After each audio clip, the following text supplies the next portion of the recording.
algunos aquí que no estuvieron con nosotros hace varios años cuando Sam y Carita eran miembros aquí en esta iglesia. Ellos tienen 3 hijos y Sam salió aquí para plantar la iglesia, él y Carita, Centro Crecer en Argentina en el año 1997. Esta iglesia ya ha plantado a varias otras iglesias en Argentina, no necesariamente directamente en Córdoba, pero alrededor de Córdoba. Personalmente, cuando yo era un joven, hace muchos años atrás, cuando yo me estaba desviando del Señor, Sam era la persona que Dios usó para darme un cocotazo espiritual. Entonces él me ayudó, me habló y Dios usó a Sam en mi vida personalmente. Entonces yo estoy muy agradecido por él y también por Carita. Entonces si no lo conocen, hoy lo pueden conocer. Van a escuchar a Sam ahora. Le voy a pedir que Sam que venga y por favor dale un fuerte aplauso al venir en esta mañana.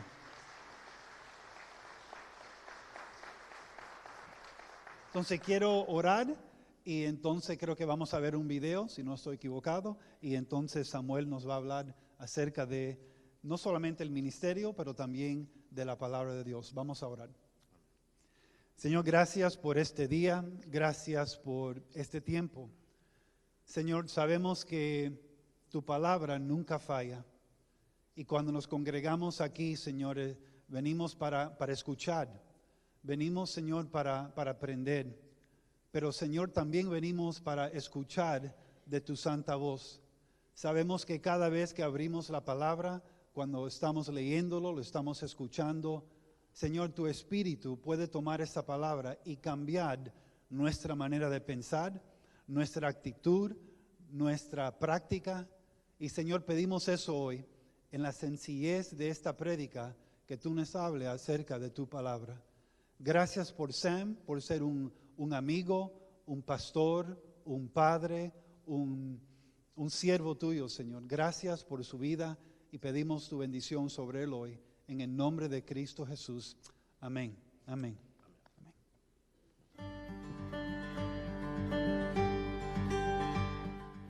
Soy Alejandro Grande, soy el pastor de la Iglesia Crecer en la Congregación de Jesús María. En el año 2011 conocí a Manuel Romero porque empezó a trabajar en la misma empresa que yo. En ese momento Manuel estaba pasando por varias necesidades, por muchas necesidades y sufría depresión por varios motivos. Mi nombre es Manuel y soy de Jesús María, Argentina. El Señor llegó a mi vida en un momento en que mi vida estaba vacía, estando al borde de la depresión, atravesando por problemas matrimoniales, al borde de la separación. Y fue entonces que en mi trabajo conocí a Ale y él comenzó a hablarme acerca de Dios. Empecé a hablarle del Señor y empezamos a vernos fuera del trabajo. Y en ese tiempo él empezó a asistir a las reuniones semanales que teníamos en nuestra casa, acompañado de quien hoy es su esposa, Estela, y con Leandro, su primer hijito, que en ese tiempo tenía 3 meses. Él me dijo al principio, cuando él comenzó a hablarme acerca de Dios, y es de que Jesús era el único que podía sacarme de este pozo en el que yo me encontraba. Era el único que me podía dar esperanza, una nueva vida. Ambos decidimos rendir nuestras vidas a Dios. Fue de mucho ánimo para mí y para todos ver cómo el Señor estaba bendiciendo sus vidas, estaba fortaleciéndolos y estaban dando pasos de obediencia al Señor. Primero bautizándose, confirmando su unión con Jesucristo, después buscando la bendición matrimonial. Y Manuel empezó sus estudios en el seminario William Carey. De esto han pasado 7 años de que hemos conocido al Señor y hoy por hoy mi esposa está sirviendo a Dios en escuela bíblica y yo estoy sirviendo a Dios en el ministerio de la predicación. El Señor con el tiempo fue poniendo esta carga de hablar con mis hermanos, hablar con mis padres acerca de Cristo, compartirles el Evangelio.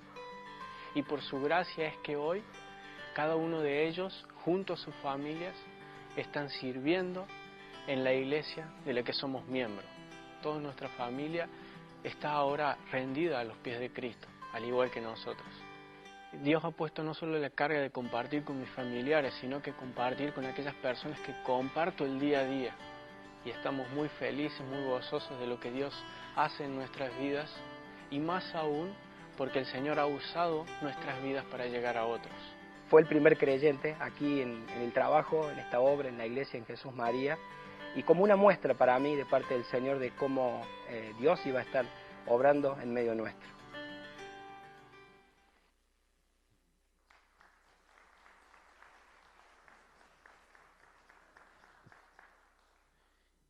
Pasan los años y cambian los roles, ahora Marcel me da cocotazos a mí. Esta foto tiene que ver con un ministerio que con Carita hemos empezado en nuestra casa. Como dijo Marcel, en el año 97 empezamos la iglesia en Córdoba y el Señor ha bendecido mucho, ha ido creciendo la iglesia y han salido de la iglesia, ahora tenemos 15 obras más que están funcionando. No todas son iglesias, en algunos casos son apenas una especie de estudio bíblico, pero que apuntan a ser iglesias que están en crecimiento. Entonces hay 15 lugares donde el Señor está obrando en la provincia de Córdoba y en el resto del país. Y también hemos podido mandar gente a India y el Señor ha bendecido en muchas formas. Cuando la obra crece hay que capacitar pastores, entonces empezamos el seminario ya hace muchos años, también ha ido creciendo, tenemos alumnos en muchos países de América Latina y muchos ahí en Córdoba. Y ahí ven un poco el fruto. Obviamente el seminario capacita, pero el Señor es el que hace la obra en la gente, entonces tenemos un buen ejemplo de la obra que el Señor está haciendo en la iglesia en Jesús María. Los dos, tanto Alejandro como Manuel, han sido alumnos del seminario. Con la idea de poder acelerar un poco el trabajo, hemos empezado un programa de pasantías, lo que en inglés se llama internships.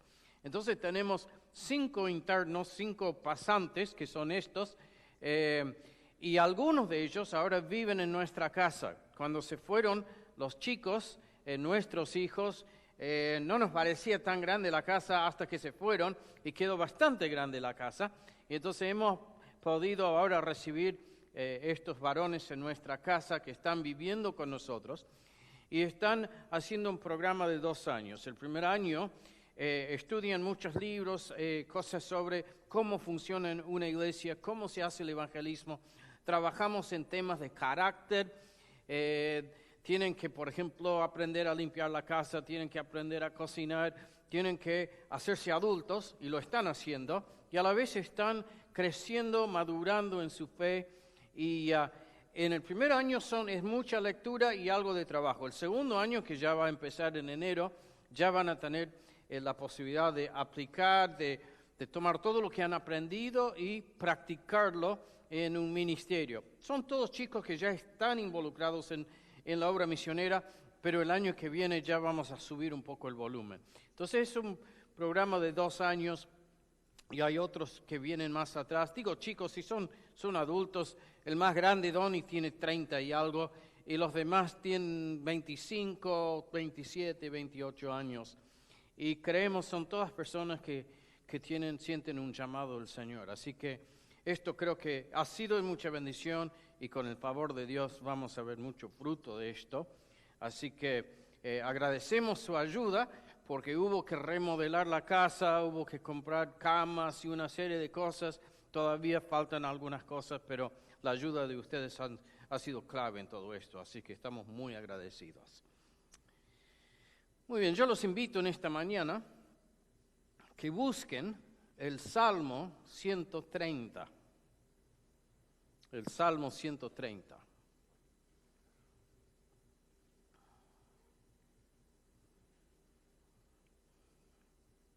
Salmo 130 y vamos a leerlo juntos. Dice así: a ti clamo, Señor, desde el fondo de mi angustia. Escucha, Señor, mi voz. Que no se cierren tus oídos al clamor de mi súplica. Señor, si te fijares en nuestros pecados, ¿quién podría sostenerse en tu presencia? Pero en ti hallamos perdón para que seas reverenciado. Señor, toda mi vida he esperado en ti y he confiado en tus promesas. Yo te espero, Señor, con toda el alma, como esperan las centinelas la mañana, como esperan los vigilantes el nuevo día. Israel confía en el Señor, porque el Señor es misericordioso, en Él hay abundante redención. El Señor salvará a Israel de todos sus pecados. Padre Celestial, en esta mañana pedimos que te acerques a nosotros por medio de tu Espíritu, para que tu Hijo sea engrandecido entre nosotros. Háblanos, Señor, por medio de esta tu palabra. Abrí nuestros oídos, nuestros corazones. Consuélanos, Señor, anímanos, corríjanos. Tené tu voluntad en nuestras vidas. En el nombre del Señor Jesús. Amén. La poesía hebrea es muy interesante, es distinta a nuestra poesía. Nuestra poesía se basa en una serie de sonidos. Lo que le da hermosura a la poesía en español es el ritmo de las palabras y a veces el hecho de que las palabras riman. Algo de eso encontramos en la poesía hebrea, pero no de la misma forma. Y en realidad lo que tiene la poesía hebrea es de que se basa no en una estructura o en una coincidencia de sonidos, sino en una estructura de ideas, en la relación de ideas. Muchos de ustedes deben saber de que es muy importante en, por ejemplo, los proverbios y en los salmos, lo que se llama paralelismo. Y es la idea de que encontramos en un verso, en un versículo, ideas paralelas, ideas que se relacionen entre ellas, pero que se expresan quizás de distintas formas. Por ejemplo, podemos encontrar en Proverbios capítulo 22 varios ejemplos de paralelismo. Casi que uno abre al azar en los libros poéticos y uno encuentra esto. Por ejemplo, en el capítulo 22 de Proverbios, en el primer versículo encontramos un ejemplo, dice, mejor tener buena fama que mucha riqueza. Después repite la idea cuando dice, y la buena fama es mejor que la plata y el oro. Básicamente está diciendo lo mismo, pero de otra forma, para que la idea nos llegue mejor. Lo lindo de esto es de que se puede traducir a cualquier idioma y no se pierde la riqueza de la poesía hebrea. Más abajo, por ejemplo, en el versículo 3 de este mismo capítulo 22 de Proverbios, dice, el que es astuto ve el peligro y se esconde. El que es ingenuo sigue adelante y es afectado. Acá dos ideas relacionadas, pero que contrastan. Una idea y la inversa en la siguiente parte. Más abajo, por ejemplo, en los versículos 4 y 5, encontramos lo mismo. Dice, el Señor recompensa a los que le temen con riquezas, honra y vida, si son humildes. En el 5 hace un contraste. El camino del perverso está lleno de trampas y espinas. Quien se cuida a sí mismo se cuida de seguirlo. Entonces, esa es la idea del paralelismo en la poesía hebrea. Ahora, en los salmos y en otras partes también, hay una estructura más compleja aún. Se llama quiasmo. ¿Cuántos saben lo que es un quiasmo? ¿Han escuchado eso alguna vez? Es una palabra muy útil. Cuando uno está hablando con otra persona y de repente sale con esa palabra quiasmo, la gente te cree muy inteligente.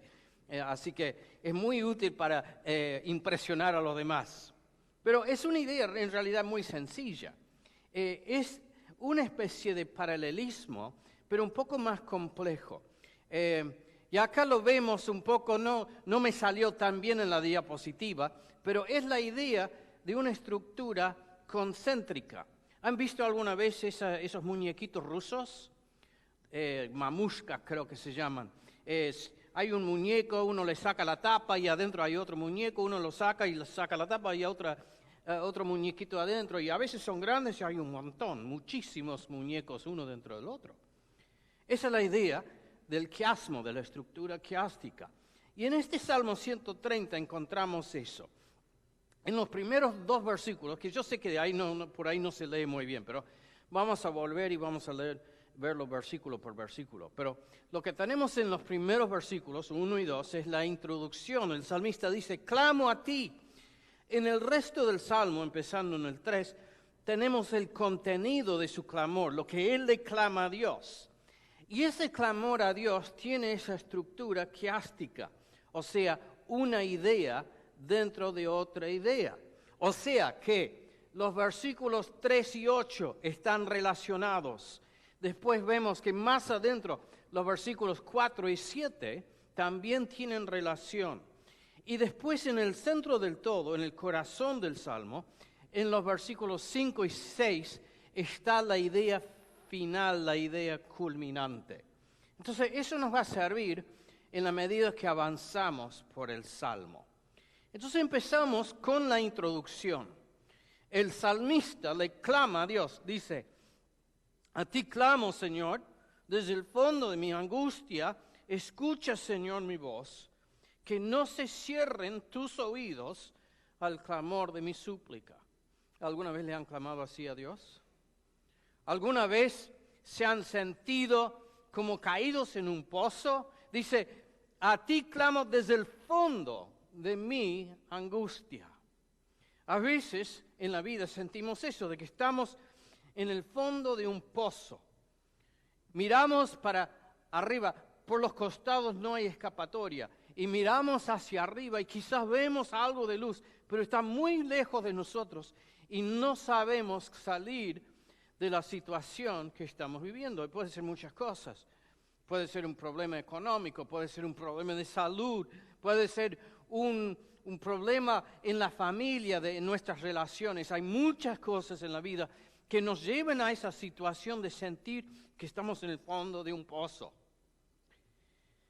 En Argentina, muchas casas antiguamente tenían lo que se llama el pozo negro. No sé si en Miami existen los pozos negros. No sé si en otra parte del mundo, debe ser que en otras partes. El pozo negro en Argentina, en una casa antigua, es como un pozo, debe medir como 2 metros de ancho y es muy profundo, puede ser 20 metros a lo mejor, 10 metros, 20 metros, y es donde mandan las cloacas. Antes de que las casas tuvieran cloacas de la ciudad, todo iba ahí. Y arriba tiene una tapa. Y a veces las casas antiguas se cubre eso de pasto, lo que fuere, de grama, y la gente no se da cuenta. Y cada tanto, hace mucho que no lo veo en el diario, pero antes, cada tanto, uno leyendo el diario decía, la señora tal y tal falleció cuando cayó al pozo negro y nadie escuchó sus gritos. Y uno piensa, qué forma terrible. Yo creo que no me imagino una peor forma de pasar de esta vida a otra que estar en el fondo del pozo negro. Pero en la vida, muchas veces sentimos esa situación, de que estamos en el fondo de un pozo, en la situación más terrible que puede haber, y no hay forma de salir. Y el salmista siente eso. Y lo que sí sabe que tiene que hacer es clamar al Señor. Entonces lo que vemos en el resto del Salmo es su clamor. Empezando en el versículo 3, reconoce sus iniquidades. Y vamos a ver que esta parte, este versículo, está relacionado con el último versículo del Salmo, el versículo 8. El versículo 3 dice, Señor, si te fijaras en nuestros pecados, ¿quién podría sostenerse en tu presencia? Reconoce su pecado. Es la forma que debemos comenzar con el clamor a Dios. Reconociendo que quizás la situación, el hecho de que estamos en el fondo del pozo, puede ser por nuestro propio pecado. A veces no lo es a veces simplemente por esas cosas de la vida. Pero también puede ser de que sea nuestra culpa de que estamos en esta situación. Entonces empieza con este clamor, Señor, si te fijaras en nuestros pecados, ¿quién podría sostenerse en tu presencia? Eso está relacionado con el 8, donde dice, y el Señor salvará a Israel de todos sus pecados.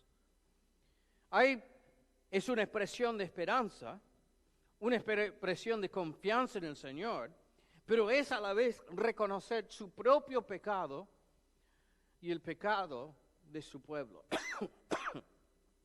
Nosotros vivimos en tiempos muy polarizados. A mí me gusta leer la política a veces simplemente como una diversión, como una especie de, como las mujeres a veces siguen las telenovelas a ver qué pasa con fulanita y fulanito.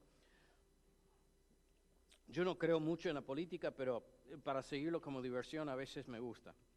Y uno viene, y a veces es muy triste y no tiene nada de divertido. Y hoy en día estamos en una situación de que de verdad no tiene mucho de divertido, por donde uno lo mire. Nosotros en Argentina ya estamos en época de elecciones y casi que no hay una buena opción, no sabemos qué va a pasar. Y la sociedad está muy dividida.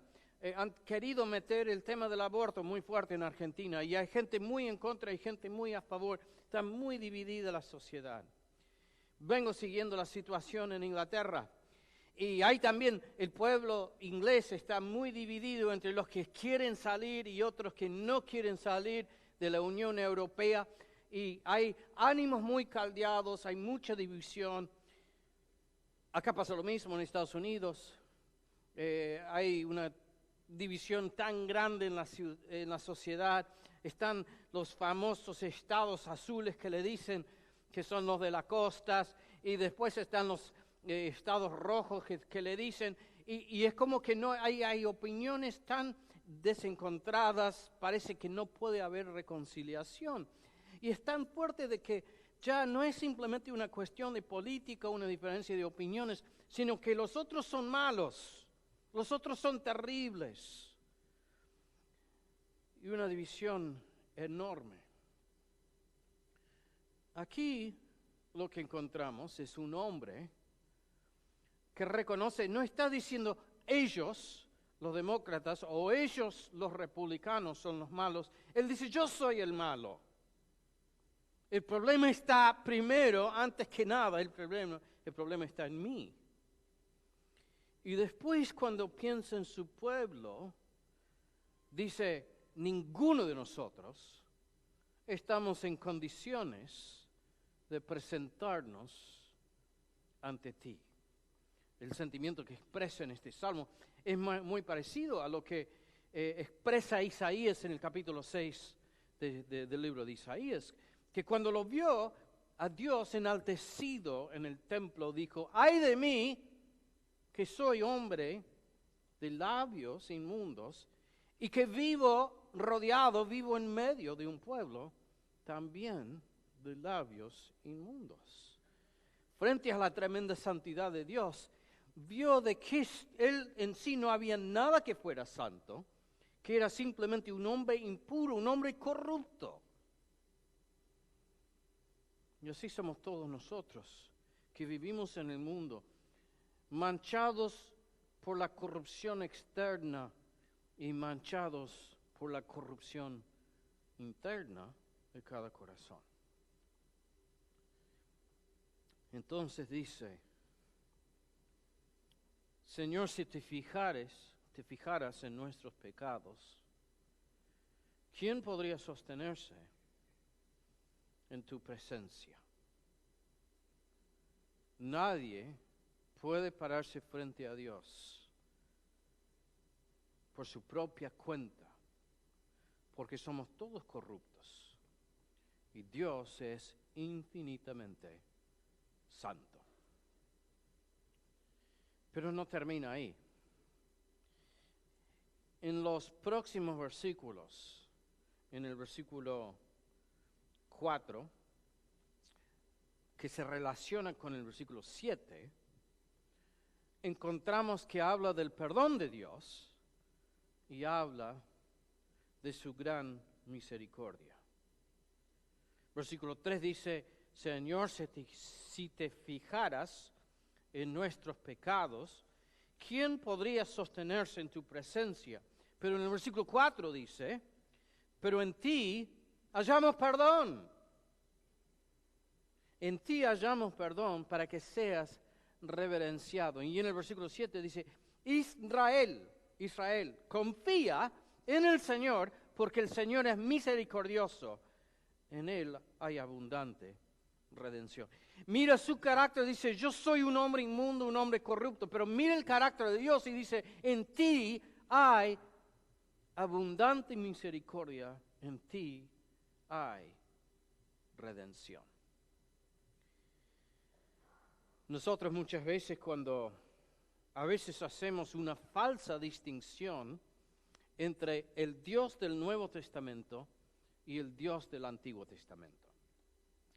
Creemos de que el Dios del Nuevo Testamento, revelado en el Señor Jesús, es un Dios de amor y de misericordia, pero el Dios del Antiguo Testamento es un Dios de justicia, de ira, de la ley, de los relámpagos del monte Sinaí. Y hacemos una gran diferencia. Pero si hacemos eso es porque no estamos leyendo bien el Antiguo Testamento. Acá nos dice el salmista, este Dios ante el cual ninguno de nosotros por nuestra inmundicia podemos pararnos con confianza, a la vez sabemos que este Dios es un Dios de infinita misericordia. Cuando pensamos en los 10 mandamientos, muchas veces pensamos justamente en la ley, que Dios es estricto. Y no entendemos de que el mero hecho de que nos dé los 10 mandamientos es un acto de misericordia, es un acto de su grandeza, de su amor hacia nosotros, porque nos está revelando el camino de la bendición. Vivan de esta forma porque quiero que sean bendecidos. Y en los mismos 10 mandamientos, léenlos, capítulo 20 del libro de Éxodo. Empieza, dice, yo soy tu Dios, el que te saqué de casa de servidumbre. Empieza antes de dar los mandamientos, dice, antes de que ustedes supieran, conocieran mis mandamientos, yo ya los he redimido. Dios actuó con gran misericordia y los saca de la esclavitud, los libera de los ejércitos del faraón, destruye a sus enemigos en el Mar Rojo. Y ahora sí les da los mandamientos para que ellos sepan cómo vivir vidas bendecidas. En medio de eso dice, ojo, porque al que no me ama, al que no me respeta, va a haber consecuencias hasta la 5ª generación. Y uno dice, pero qué terrible. Pero sigue la misma frase, el mismo versículo, y dice, pero hago misericordia a millares y millares. O sea que la justicia de Dios es muy grande, pero su misericordia es infinita. Es un Dios de gran misericordia. Y el salmista aquí reconoce su culpa, reconoce su inmundicia, su pecado, pero se acerca a Dios con mucha confianza, no en base a su propia condición, sino en lo que él sabe del carácter de Dios. En ti hay perdón. Por supuesto de que esta gran misericordia desemboca en la figura de Jesús. Todo el Antiguo Testamento apunta a la llegada del Señor Jesús. Nosotros ahora podemos decir con confianza de que podemos acercarnos a este Dios de infinita justicia, porque Dios en su increíble misericordia ha mandado un Salvador. Y es por medio de ese Salvador que nosotros podemos saber de que aun si nuestros pecados son de los más terribles, porque Jesús, siendo hombre que nunca falló en ninguno de los mandamientos, siendo Dios hecho hombre, entregó su cuerpo por nosotros en la cruz, sufrió el castigo merecido por cada uno de nosotros, y porque Él sufrió en nuestro lugar, cada uno de nosotros con confianza podemos decir con el salmista, ahora sé que eres un Dios de redención y un Dios de misericordia. Entonces, clama desde el pozo, reconoce su propio pecado, reconoce el pecado de su pueblo, pero también porque tiene confianza en Dios, porque conoce el carácter de Dios, se atreve a llegar con su petición.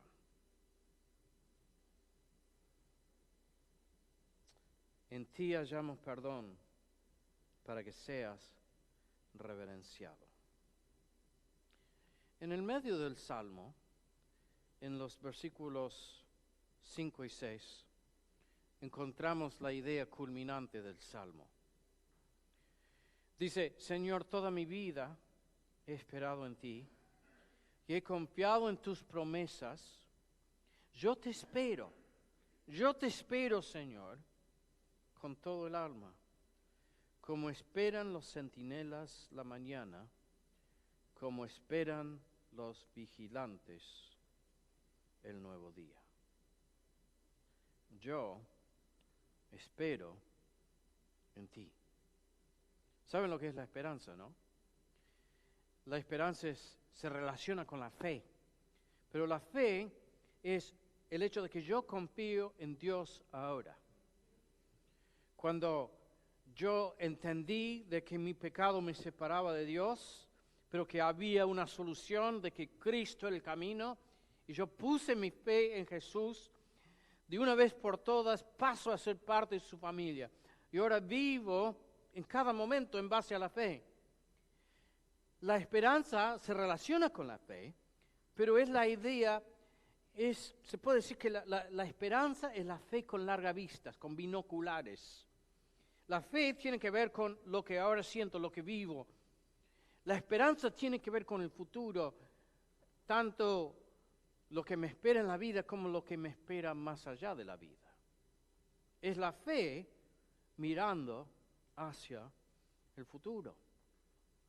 Y la vida, siguiendo a Dios, muchas veces depende justamente de esa esperanza, porque los planes de Dios son más grandes que nuestros planes. Los proyectos de Dios a veces se extienden más allá de nuestras vidas. Entonces muchas veces el llamado que tenemos es de esperar en Él. ¿Cuántos años esperó Abraham que Dios contestara? Y no vio en su propia vida el resultado de la promesa del Señor, sino que tuvo que esperar más allá de la muerte para ver de que Dios cumpliera muchas cosas prometidas. La fe se relaciona con la esperanza es la fe extendida en el tiempo. Entonces acá dice, he aprendido a esperar en ti. Señor, toda mi vida he esperado en ti, he confiado en tus promesas. Yo te espero, Señor, con todo el alma. Como esperan los centinelas la mañana, como esperan los vigilantes el nuevo día. ¿Alguna vez, no sé si han sufrido el insomnio, no poder dormir a la noche? Es terrible. Y uno cuando ya sabe no voy a poder dormir nada, simplemente, aguantar que llegue la mañana. Uno espera de que se levante el sol. Nunca trabajé de centinela o de guardia a la noche. Sí trabajé unos años en un hogar de ancianos y entraba a las 11 de la noche y salía a las 7 de la mañana. Qué largo que se hacía en las noches. Y uno no veía la hora de llegar a las 7 de la mañana para poder irse a casa. A veces se hace muy larga la noche. Y así nosotros, como creyentes, sabemos que Dios nos va a contestar. Pero cuando no sabemos, sabemos de que va a ser el momento propicio. Pero a veces requiere una espera muy larga. Lo hacemos porque hemos visto su mano en el hoy. en este momento hemos visto una y otra vez sus misericordias en nuestra vida. Pero a veces clamamos y la respuesta es, espérame. En el libro de Lucas encontramos el ejemplo de uno que aprendió a esperar. Lucas capítulo 2, versículo 25 dice, en Jerusalén vivía un hombre justo, un piadoso llamado Simeón, que dice que esperaba la salvación de Israel. Se había puesto viejo esperándolo al Señor, esperando la salvación de Israel. El Espíritu Santo reposaba en él y le había revelado que no moriría antes de que viera al ungido del Señor. Simón fue al templo guiado por el Espíritu, y cuando los padres del Señor Jesús lo llevaron al templo para cumplir con lo establecido por la ley, él tomó al niño en sus brazos y bendijo a Dios con estas palabras: Señor, ahora despides a tu siervo, despides a este siervo tuyo y lo despides en paz, de acuerdo a tu palabra. Mis ojos han visto ya tu salvación, que has preparado a la vista de todos los pueblos, luz reveladora para las naciones y gloria para tu pueblo Israel.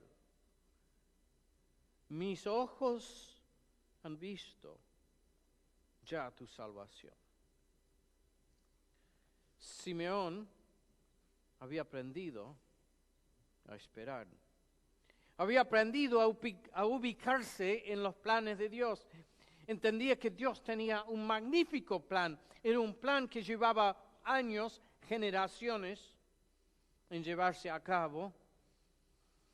Desde que se escribió el Salmo 130 habían pasado 1000 años. Y 1000 años de un pueblo esperando el Mesías, esperando la luz de Israel. Y Simeón, ya un viejo, a él le tocó tomar a Jesús en sus brazos. Había esperado toda su vida. Había aprendido a ubicar su historia, entender su historia como un capítulo en el gran libro de la historia de Dios.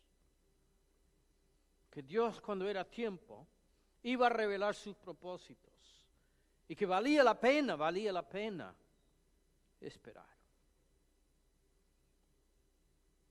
Nosotros ahora vivimos no 1000 años, sino 2000 y algo años después de la vida de Simeón. 3000 años después de la vida del salmista. Y nosotros también hemos sido llamados a esperar, a entender nuestras vidas en el contexto del gran plan de Dios. De entender que Dios tiene sus propósitos y todo esto va a llegar a un fin perfecto, pero quizás requiera todavía un tiempo más. En Filipenses capítulo 3,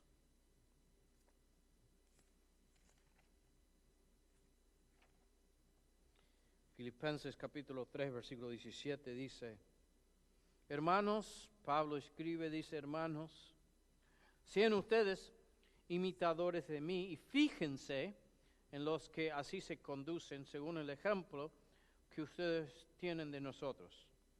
Porque por ahí andan muchos, de los cuales muchas veces les dije, y llorando vuelvo a decirlo, que son enemigos de la cruz de Cristo. Ellos solo piensan en lo terrenal. Su Dios es el vientre. Su orgullo es su vergüenza y su fin será la perdición. Pero dice ahora nosotros, nuestra ciudadanía está en los cielos. Nosotros no somos ciudadanos de este mundo, con todos sus problemas, con sus divisiones. Ahora estamos aquí, hemos sido llamados a ser de bendición en este mundo, pero no esperamos, no confiamos en ningún político, en ninguna situación momentánea. Nuestra esperanza no pasa por si anda bien o anda mal la economía, porque nosotros somos ciudadanos del cielo. Nuestra ciudadanía está en los cielos, de donde también esperamos al Salvador, al Señor Jesucristo.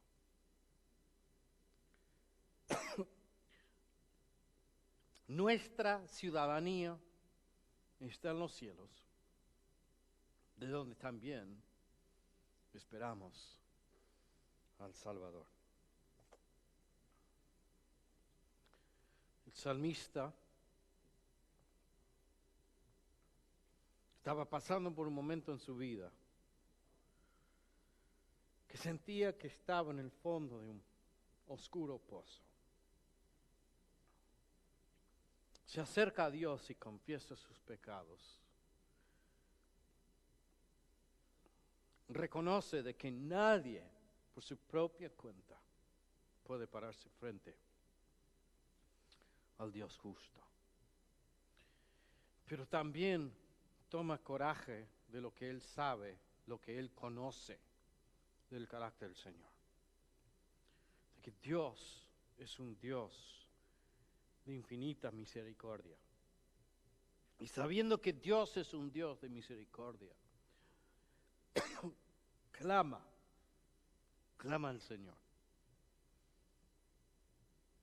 Confiesa sus pecados y dice, esperaré en ti.